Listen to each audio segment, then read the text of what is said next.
I'll be honest, writing this video hasn't been easy. Usually when I stumble upon a motorcycle, it doesn't take me long to understand the gist of it, the hype. From there I go digging through its past, and 9 out of 10 times my hunches prove to be correct, and that's how these little stories take shape.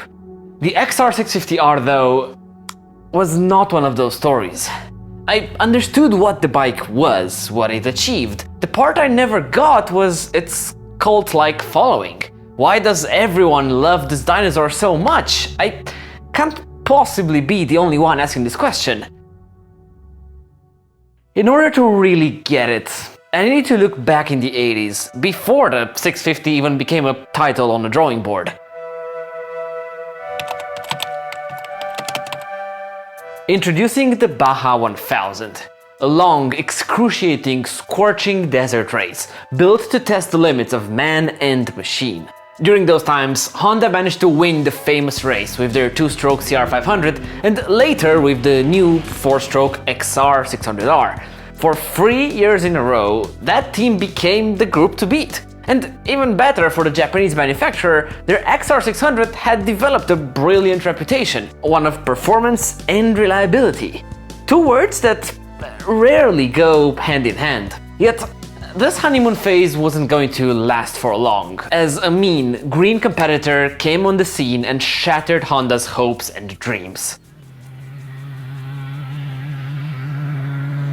In 1988, Kawasaki's KX500 took the crown and became the machine to beat. And if you look for history, they didn't stop at one, winning 9 consecutive Baja titles. Out of nowhere, Honda became the runner-up. In reality, their XR600 platform lacked the outright speed of the high-pitched 2-strokes. According to Johnny Campbell, the Honda engineers tried squeezing more performance out of their power unit, but were hit with a conundrum. The more they pushed the engine, the more heat it generated, and it became only a matter of time until the engine itself would melt away from the stress. Ultimately, the XR600 platform had reached its final form. There are only so many things you can improve on a bike before having to start from scratch, and that was the situation facing the Japanese engineers. Against Kawasaki's 2-stroke, they had to come up with something drastically better. You might ask, Honda did have their own 2-stroke, the CR500, why not just go back to that? I can only speculate here, but Kawasaki's offering was a better, more focused desert solution out of the box. And then, you should know Mr. Honda didn't exactly have a jolly relationship with 2-strokes. So, ultimately, the XR needed to get an update. And quickly. Because as the years went by, the top step of the podium became flooded with green machinery. Look, there is one thing you have to understand. The Baja 1000 is a big race. A huge one, actually. Winning this means a lot for any manufacturer, especially in the eyes of the American public. But if you were Honda, the stakes would have been even higher. Because, in a way, they were kind of its pioneers. Back in the days, the Baja was no more than a marketing stunt made by the Japanese manufacturer in order to showcase the durability of their CL72 motorcycles. That's why, for Team Red, winning this desert race meant a lot more. And so, out of this desire-filled draft, the XR650R was born. Kinda like the desire to click that subscribe button. Cheers.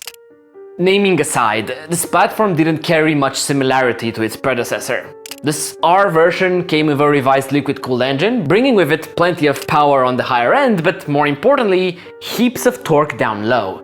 Coupled with a race-ready 5-speed gearbox and an aluminum frame, Honda was back in business. Given the time they had for development, you would expect this to have been a revolutionary new platform. But in reality, it had a couple issues.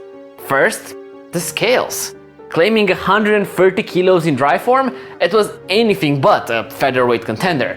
And then, unlike its 650L brother, the XR was never blessed with an electric starter. On one hand, I get it, no need for e-start on a desert racer. But for the weight side of things, even for the standards of those days, this was a chunky boy. With the engineering complete, there was only one thing left to do. Announce the damn thing already. And in '98, Honda officially discontinued the outgoing XR600.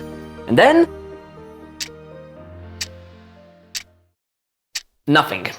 No other news. No replacement. After a few long months of radio silence, Honda brought back the XR600?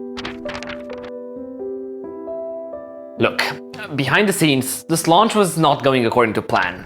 Allegedly, Honda Japan sent its American counterpart a couple prototypes and they were immediately rejected.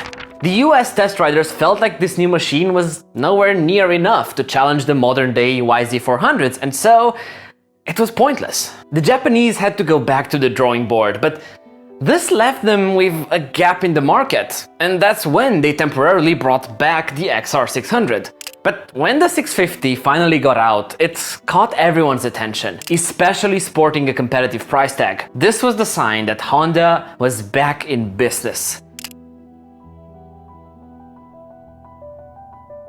If you listen to the urban legends, you'll hear how Honda bravely returned with the XR650R and snatched away the trophy from Kawasaki's hands. And as you'd expect from my intonation, that would be slightly misleading. Reality is, by the time Honda managed to scramble the XR together, Kawasaki had already quit the Baja 1000. And with that, the manufacturer that took its place was Honda.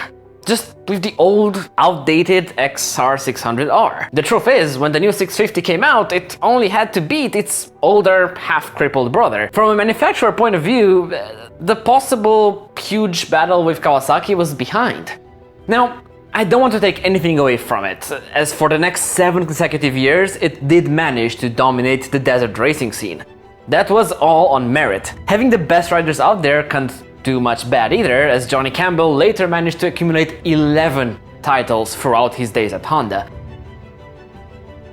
After those beautiful years, the XR saw the light at the end of the tunnel, and the CRF 450 took the relay and went over to improve Honda's Baja legacy. What a beautiful ending to a beautiful story, right? Well, I mean, I understood its success. I don't doubt the bike's qualities as a desert racer. The one thing that I still couldn't wrap my head around was its godlike persona. Other bikes had won more, and yet they aren't seen as the second coming of baby Jesus. It's clearly a race bike, as the small gas tank would cut short any trip mentioning the word adventure. But then, because of the bigger capacity, its maintenance schedule was more relaxed than of its 450 counterparts, which is usually a sign of a more dual sport type machine. Then again, it was so bloody heavy, and that's it being a bare bones platform with no e-start. My point is, I understand that Honda didn't want to position this as a traveling dual sport. But as a hardcore race bike, to me this just had too many compromises. And then it was still an XR. It was meant to improve on the 600, but it didn't come with any groundbreaking technology. That's why the engine stayed as a single overhead cam unit, as the double version was seen as too risky in Honda's eyes. And look, when the bike launched, it had some other less than ideal perks. For one, according to magazines, the design of the 650 was outdated even back in its launch days. While the engine performed well in the wide open desert, bringing it to a speed lesser than 20 miles an hour, and the motorcycle would start to overheat. Just watch out for big hits like this one, because the XR's soft suspension bottoms out just thinking about it. Odd setup choice for what was supposed to be a dedicated race machine. And stopping all that weight proved to be a bit of a challenge for the entire braking system. Weak brakes and monster power means that steering with the rear wheel is the preferred method. BC demonstrates here. That's why I never really got the XR650R. If this came out as a plated dual sport, awesome. But it didn't.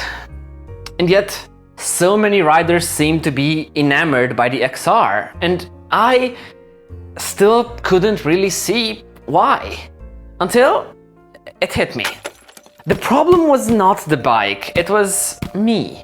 Okay, cheesy quotes aside, there is a kernel of truth to that saying. The one thing I never realized is just how big desert racing is in America. And honestly, that's why I never understood the XR. In fact, I never got into desert racing, or even enduro or motocross. For me personally, just riding quickly around a predetermined off-road track is not that interesting. That's why I like hard enduro, because it adds other technical challenges. That's why I love rallying, for the added navigation factor.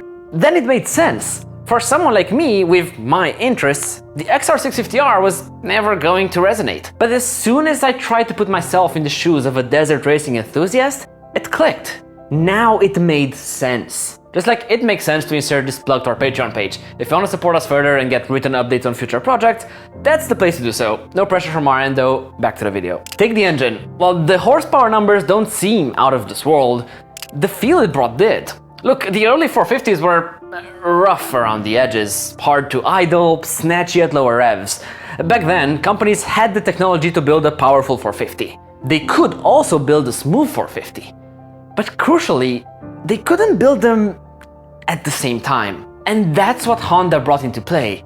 Their 650 unit managed to get the power figures of a 450, but the extra cc's allowed the engineers to tame the engine and put some manners into it. Even further, the Japanese added a counterbalancer to smooth out the vibrations and create the ultimate fast-paced, long-distance desert machine. And all that weight I've been moaning about? Well, it did contribute to the straight-line stability of the bike, which, given its purpose, makes a lot of sense. Ultimately, the XR650R was a truly dominating beast in the right hands. But a big part of its legacy comes from regular people, average Joes like myself who would buy one, modify it, run it for thousands of miles wide open in the desert, then repeat. Its reliability and performance made it one of the ultimate dual sports for those who managed to put a license plate on them. Yes, it was big. The Big Red Pig nickname had its merits.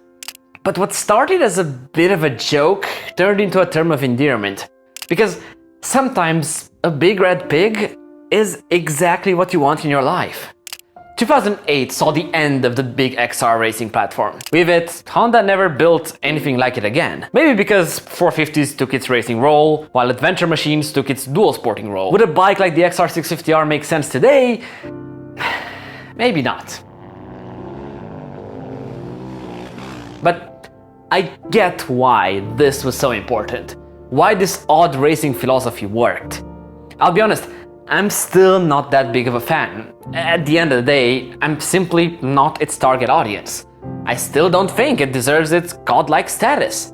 But at least now, I get why it does for so many people. I don't have to be a super fan of every motorcycle out there. But I can understand it and its success, and most importantly, respect it.